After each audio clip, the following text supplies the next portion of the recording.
My fiancé mocked my auto tech job and told me to know my place. So I walked away, rose higher, and what happened next wiped her smile off completely. I'm Lucas, 29, male, and I've been working as an automotive tech for about 8 years now.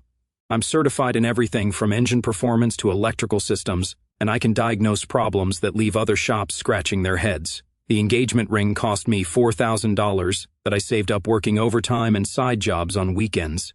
My ex-fiancée, Paige, came from money. Real money. Her dad's some big-shot investment banker who drives a different German car every year. Mom's a real estate agent who sells houses to tech bros and trust fund babies. Their house had one of those circular driveways and a 3-car garage full of vehicles they probably couldn't jumpstart themselves. My pops was a factory worker who taught me that a man's worth comes from what he builds with his own hands, not what he inherits from daddy's checkbook. Different worlds, but I thought respect was universal. Things were almost perfect before the engagement. Then things started shifting the past few months, but I'd been too busy working to notice the signs. It started small. She'd make jokes about my blue-collar charm when we were out with her MBA friends. Then she began introducing me as Lucas. He works in automotive instead of my fiancé Lucas. Subtle stuff that I brushed off as her being nervous about fitting in. Things escalated when her parents invited us to their country club for dinner last month. I wore my best shirt and tie, thought I looked decent. Her dad spent the entire meal explaining why technical work was becoming obsolete and how smart young men were moving into knowledge-based careers. Meanwhile, her mom kept steering the conversation away whenever someone asked what I did. I should have known something was up when Paige's friend Kendall got engaged to some finance bro at the engagement party. I overheard Paige telling a group of women that she was working on getting me to go back to school, like I was some kind of fixer-upper project. When one of them asked what I did for work, Paige actually said, "He's between careers right now," while I was standing 10 feet away, still in my work clothes because I'd come straight from the shop. I pulled her aside that night and asked what the hell that was about. "Lucas, these people don't understand your work. I was trying to protect you from judgment. Protect me or protect yourself from being embarrassed. Don't be so dramatic. I'm just looking out for both of us." But she wasn't done. 2 weeks ago, she started leaving career change pamphlets around the apartment. Business school brochures, trade to management programs, anything that would get me out of that garage and into an office where she could be proud of me. When I asked her about it, she said she was helping me figure out my next step. The week before last was another red flag I should have caught. Her sorority sister Leah got married, and at the reception someone asked Paige what her fiancé did. Instead of answering, she grabbed my hand and said, "Lucas is very handy, aren't you, babe?" Like I was some kind of maintenance guy she was dating for the novelty. Her friends all laughed like it was hilarious. I didn't. That night she told me I was being too sensitive and that I needed to develop a sense of humor about these things. The final blow-up happened one Tuesday night. I'd been pulling 12-hour shifts all week because our lead diagnostic guy was out sick, and Vincent needed someone who could handle the complex electrical problems. That day, I'd spent 6 hours tracking down a phantom drain in a Mercedes that was leaving 3 other shops stumped. Turns out it was a faulty module in the trunk that was drawing power intermittently. The customer was so grateful he tipped me $200 on top of the diagnostic fee. I came home around 8 p.m., feeling pretty good about cracking that case. Paige was in the kitchen wearing one of those $200 yoga outfits, getting ready for her evening Pilates class. She had this look on her face like she'd been building up to something all day. "Geez, Lucas, you smell like a garage. Probably because I just made more in diagnostic fees today than most people make in a week," I said, pulling the $200 out of my pocket. "Look, the customer was so happy he tipped me this for fixing what 3 other shops couldn't figure out." She looked at the cash like it was contaminated. "Don't you dare track that dirt through my apartment." Her apartment. We'd been living together for 8 months, splitting everything 50-50. I'd actually been paying slightly more because I insisted on covering the utilities, but apparently my money wasn't clean enough to earn me equal standing. I stopped and turned around. Something in my expression must have changed because she actually took a step back. Interesting choice of words, considering I've been paying more than half of everything here. That's when the princess decided to show her true colors. She started going off about how embarrassing it was when her MBA classmates asked what her fiancé did for work, how she had to make excuses and change the subject because working with cars wasn't the kind of career that impressed her peer group. "Look at yourself, Lucas. Look at your hands. They're always dirty. Your fingernails are black, and you smell like motor oil half the time. I'm building a career. I'm networking with important people. I'm going places. And you're what, going to change oil filters for the rest of your pathetic life? My friends ask me what my fiancé does, and I have to make something up because I'm too embarrassed to tell them you're a mechanic. Do you know how that feels? No, but I know how it feels to be engaged to someone who's ashamed of what puts food on the table. You need to know your place in this relationship, she continued, really hitting her stride now. I'm the one with the future here. I'm the one with connections, with prospects, with a real career ahead of me. You're lucky I'm even slumming it with someone like you. My parents think I'm completely insane for lowering my standards this much. That last line hit different, not painful, just clear, like someone had flipped a switch and showed me exactly what kind of person I'd been planning to marry. I nodded like I was actually considering her words, then I smiled. You know what? You're absolutely right. She blinked, clearly not expecting that response. What? You're right. You should definitely be with someone better than me, someone who deserves you. I grabbed my keys and wallet. I'm going to help you with that. Lucas, what are you? I'm staying at Dean's tonight. Tomorrow I'll come get my tools, and we can discuss how fast you want this engagement ended. Sounds good. The look on her face was like watching someone realize they just played themselves. She'd expected me to grovel, to promise I'd magically transform into a white-collar prince. Instead, I'd called her bluff, and somehow made it her idea. Wait, you can't just— Sure I can. I headed for the door. Thanks for the clarity. And hey, now you won't have to lie to your friends anymore. I could hear her sputtering behind me as I walked out, but I never looked back. Dean lived about 20 minutes away in a decent apartment complex near the industrial district. We'd known each other since high school. He was a welder at a fabrication shop, pulling in 6 figures doing specialized work on industrial projects. When I showed up at his door at 9 p.m., with a duffel bag in my toolbox, he took one look at my face and grabbed 2 drinks without saying a word. I told him the whole story, including the part about her being embarrassed to tell people what I did for work. Dean just shook his head. Good. I was wondering when you'd get tired of being her charity case. That girl looked at me like I was going to boost her car every time I came over. He took a long pull from his drink. You know what the funny part is? I make more money than most of those suit-wearing jerks she's trying to impress. Here's the thing, though, I said. I don't think she expected me to actually leave. Of course not. Rich girls like that think guys like us should be grateful for their attention. He grinned. This is going to be fun to watch. He was right. Paige had been playing a game where she held all the cards, and I just flipped the table. The dynamic had shifted, and she was about to find out what happens when you take someone for granted.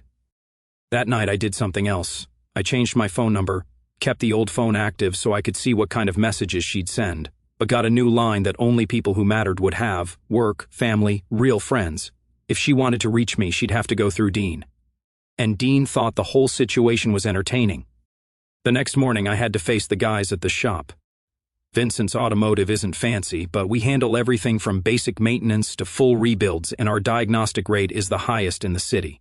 These guys aren't just wrenchers. They're problem solvers who take pride in fixing what others can't.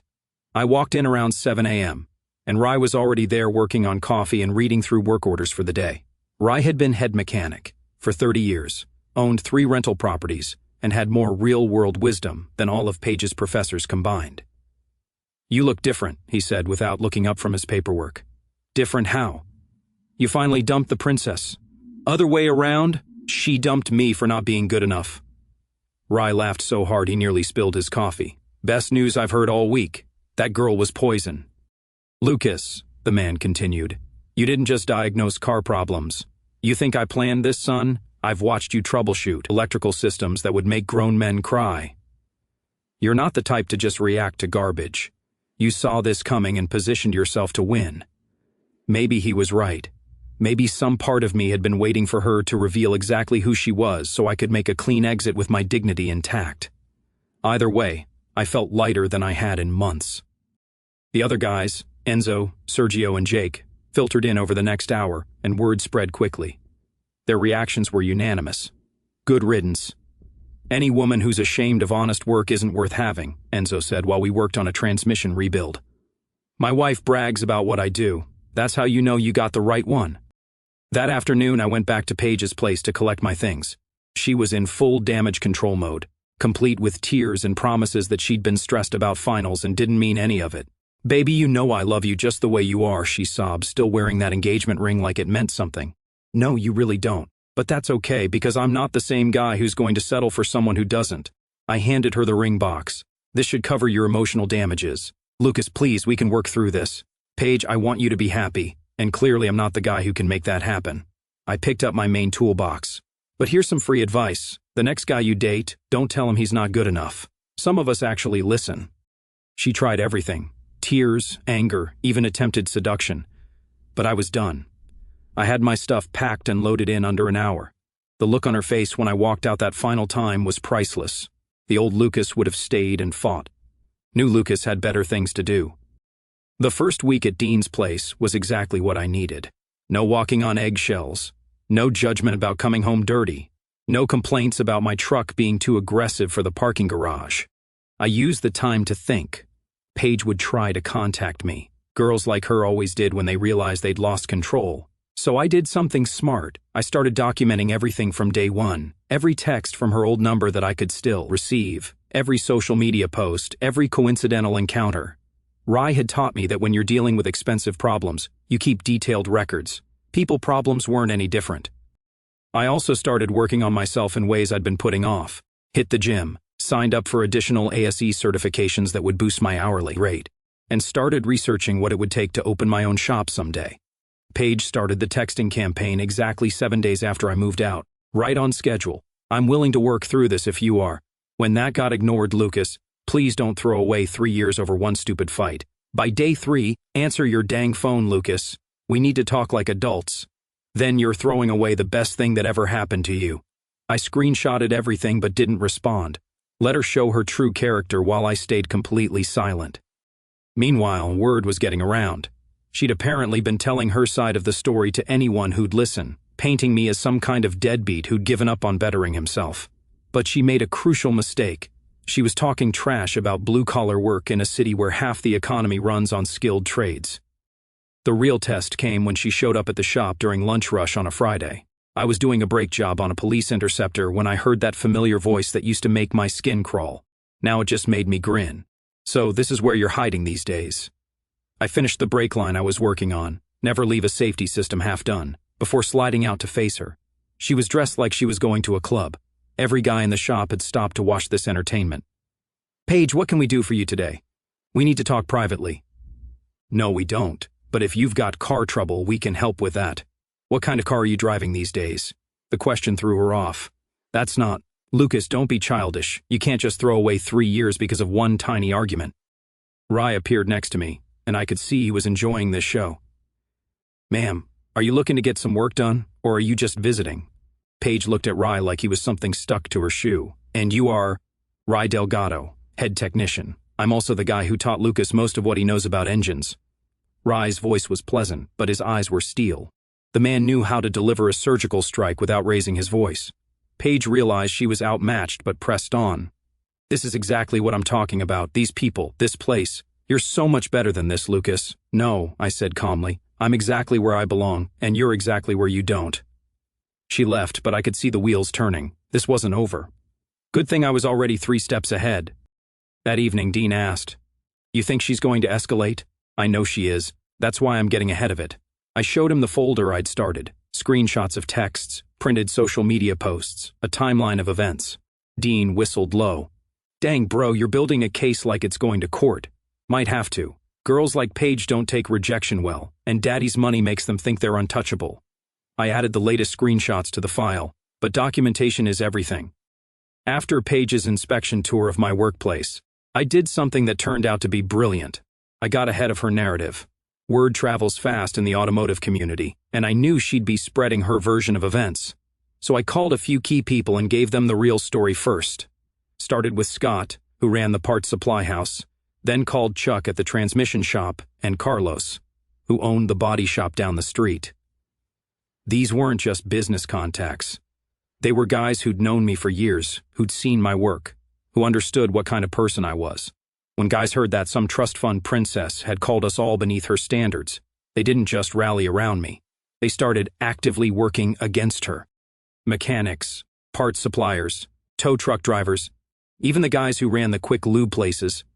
Suddenly, Paige found herself persona non grata anywhere cars were involved in the city. The network effect was beautiful. When Paige took her BMW to the dealership for service, somehow the work took twice as long as usual. When she needed a jump start in a parking lot, guys who would normally help mysteriously didn't see her. Word had spread that she was the woman who thought she was too good for that crowd. That's how I met Talia. She was the parts manager at our main supplier, and she rolled up to the shop one day in a restored '69 Camaro that she'd built herself. When she stepped out, I noticed she had actual calluses on her hands and grease under her nails. "You're Lucas, right? The one who diagnosed that abs module problem for Chuck's shop last week." "Guilty as charged. Nice work." Most guys would have thrown parts at that problem until something stuck. "You actually understood the system." She handed me an invoice with a smile. "Plus, I heard you dumped that princess who was embarrassed by your job. News travels fast." "Honey, in this business everything gets around." She gestured to my work area. "Mind if I take a look at what you're working on?" We spent the next 20 minutes talking shop while she checked out the LS swap I was planning for my personal truck. She understood torque specs, electrical theory, and engine management systems better than most technicians I'd worked with, plus she could back it up with actual wrench time. "Want to grab coffee and talk about that build? I might have some ideas for the fuel system." "Why not?" I smiled. For the first time in months, someone had asked me about my projects instead of complaining about them. Meanwhile, Paige's harassment campaign was getting creative. Girls started calling the shop trying to convince Vincent that I was unreliable and unprofessional. Vincent, who'd seen my work for 3 years and knew I was his go-to guy for difficult diagnostics, just laughed. "Lady, Lucas is the best diagnostic tech I've ever had. He saved me more comebacks than any 3 other guys combined. If you couldn't appreciate that, that's your loss, not his." Then she escalated to social media warfare. Started posting about supporting your man through his struggles and seeing potential when others give up. The comments from her sorority sisters were exactly what I'd expected, all about how she deserved better and shouldn't have to settle. But here's the thing, I didn't respond, react, or defend myself. I just focused on work and let her dig her own hole. Every post made her look more desperate. The best part was watching her friends' reactions. These were women who'd never changed their own oil, whose idea of automotive knowledge was knowing which button started the car. Talia found the whole thing hilarious. She's posting about finding a real man while she just dumped someone who can actually fix things and solve problems. The irony is beautiful. That's when I knew Talia was special. She didn't just tolerate my work, she respected it, understood it, and could contribute to it. The difference was night and day. About 6 weeks after the breakup, Vincent called me into his office. I thought maybe Paige had escalated her complaint campaign, but instead, he offered me the assistant manager position. The raise was significant enough that I could afford my own place and start seriously planning for that shop I wanted to open.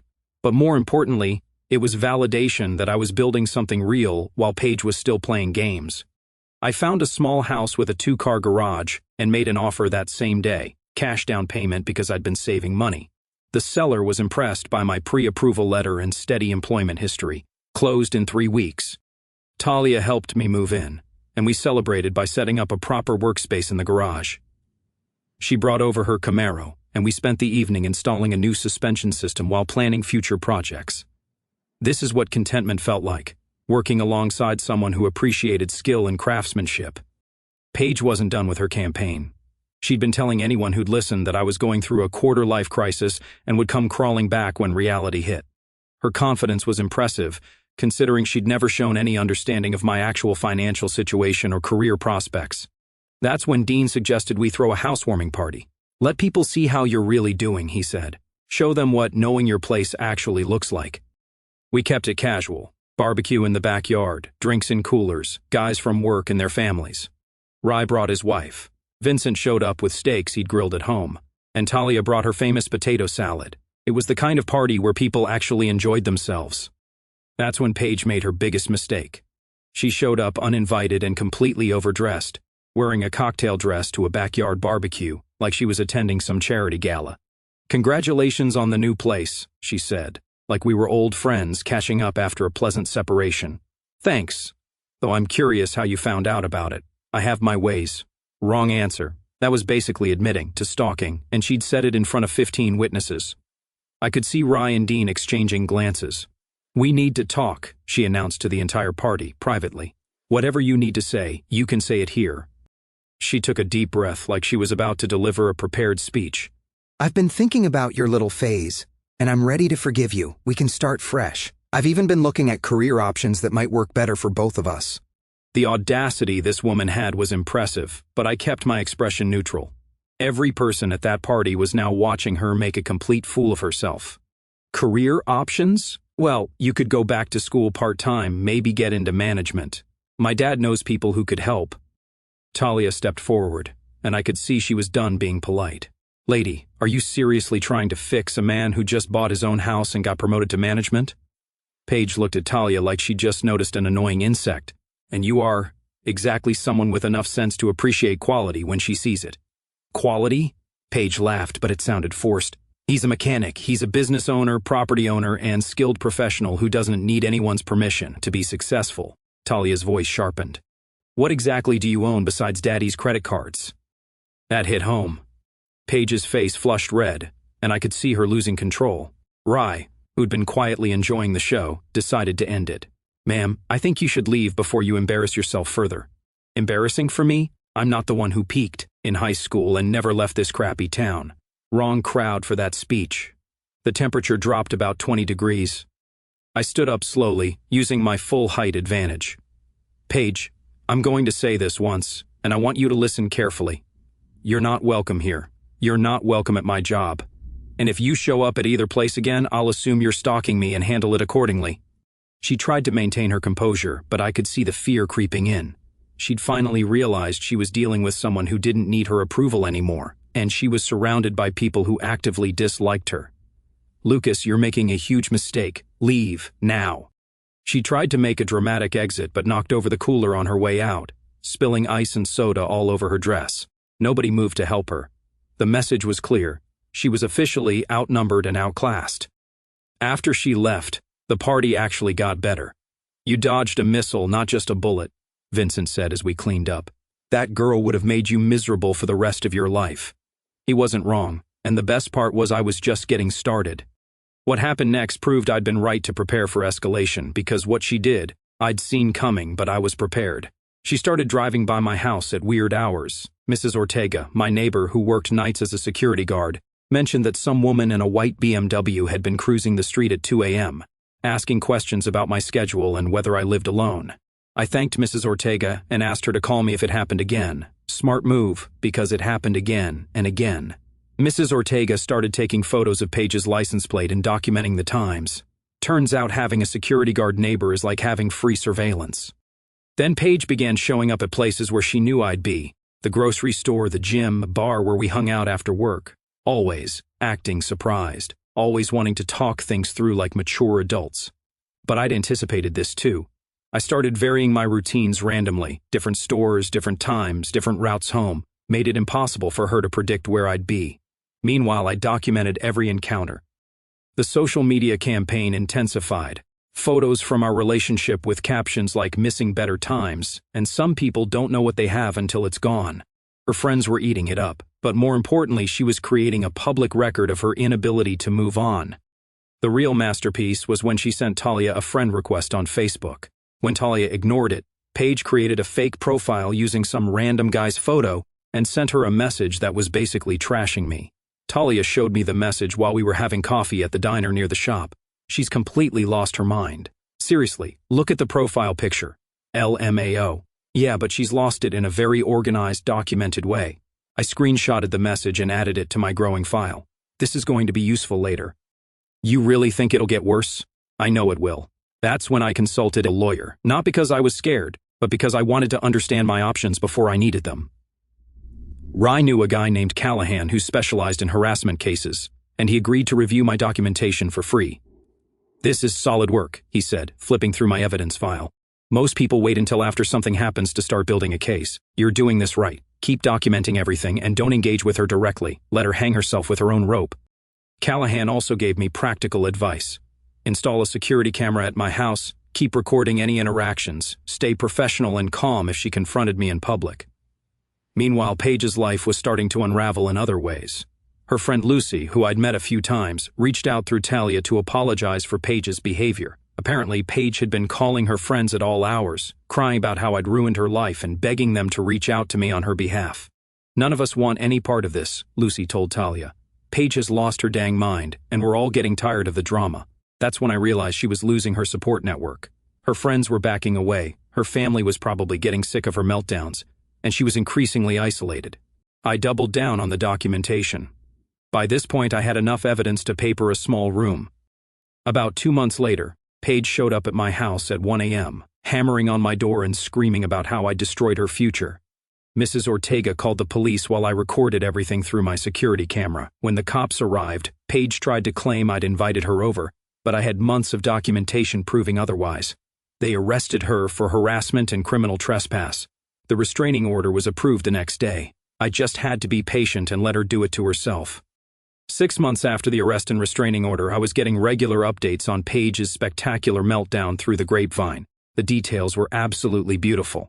First, Daddy's investment firm quietly asked her to stop coming around the office because clients were getting uncomfortable with her emotional outbursts.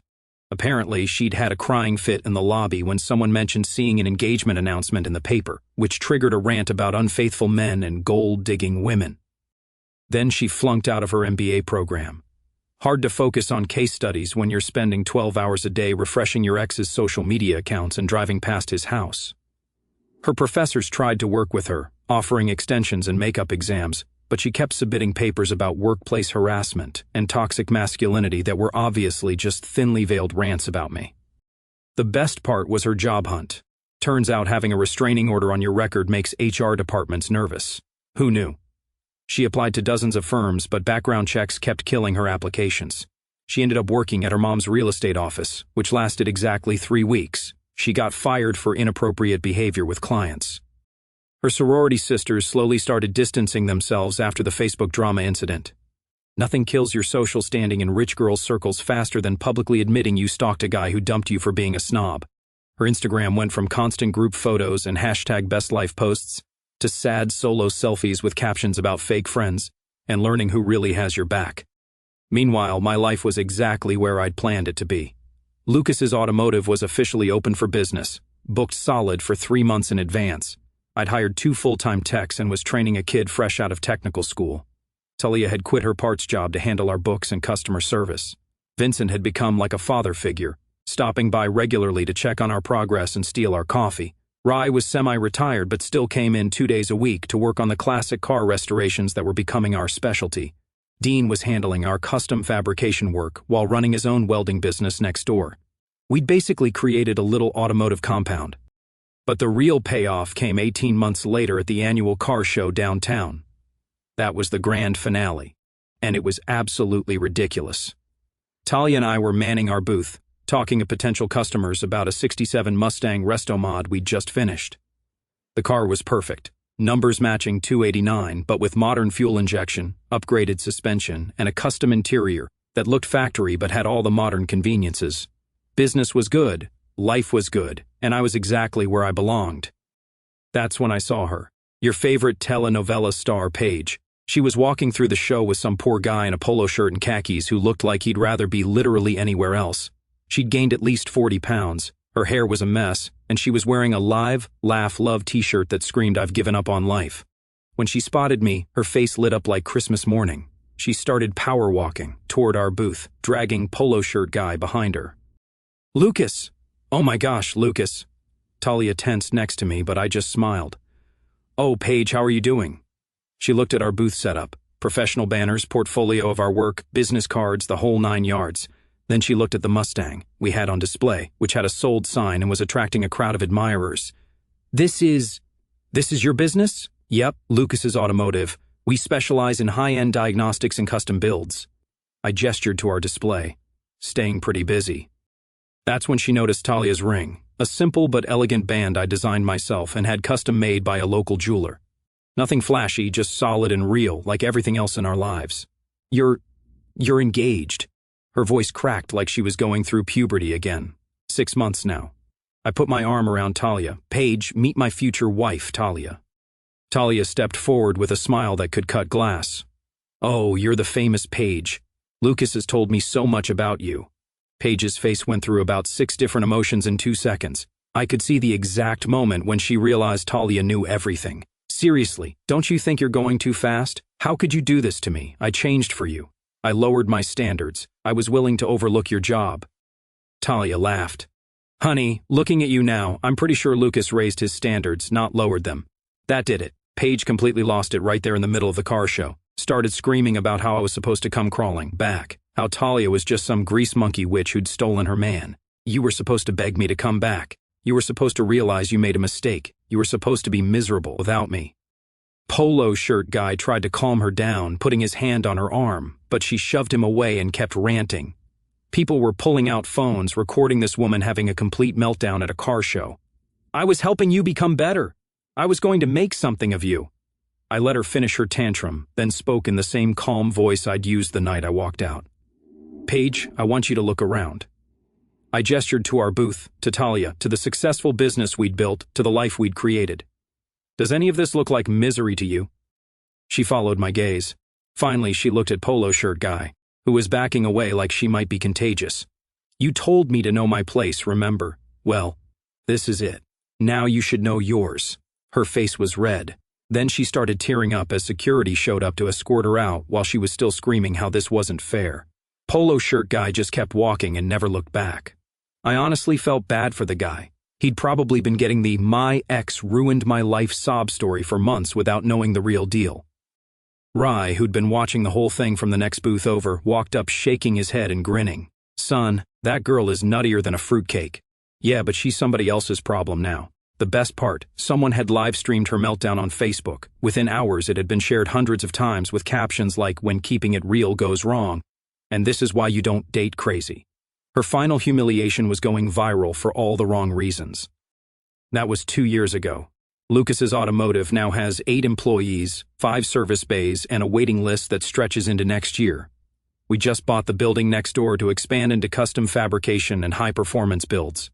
Talia and I are happily married. She handles the business side and still gets her hands dirty when we need extra help. Paige, last I heard, is in another state and still single, but I wouldn't know for sure because I stopped caring a long time ago. Know your place. Best advice I ever got.